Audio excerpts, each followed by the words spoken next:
Il est un peu plus de 23 heures. Chantal Bénin, la maman de Cyril, sort de la salle d'audience, un grand sourire plaqué sur ses lèvres. Après toutes ces années, une décision vient enfin appuyer ses convictions. Elle est comme son avocate Dominique Beaupetit, épuisée mais libérée. Tous ceux et celles qui ont assisté à ce procès ne s'autoriseront plus à dire que c'est un coupable de substitution. C'est la fin d'une période de 10 ans. C'est pas rien. Madame Bénin est partie en larmes parce que c'est très très lourd en émotions. Et elle m'a dit, maintenant je sais qui a tué mon fils. En 4 semaines de procès, l'émotion a par moments submergé la salle. Il y a eu des larmes dans les yeux de Francis Saulme quand sa sœur vient raconter leur enfance glauque et qu'elle lui lance « Je serai toujours là pour toi ».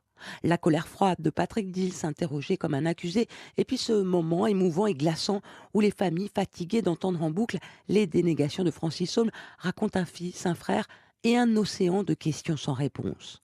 Les coups de sang du président, les témoins plus ou moins fiables, lentement, le procès vire au naufrage pour Thierry Moser, l'avocat du père d'Alexandre. Je dis que ces malheureux parents avaient droit, à tout le moins, à un grand procès.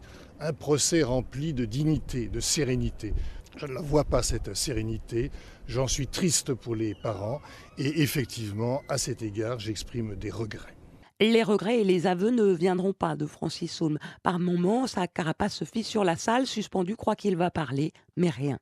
Reste le dossier repassé à la moulinette des experts psy, des témoins et du fameux logiciel Anacrim. Pas de quoi convaincre l'avocate de Francis Saulme, Liliane Glock, qui, dès le verdict, annonce qu'il fera appel. Moi, c'est l'audience qui me choque. Si on veut condamner les gens, on leur permet quand même de se défendre.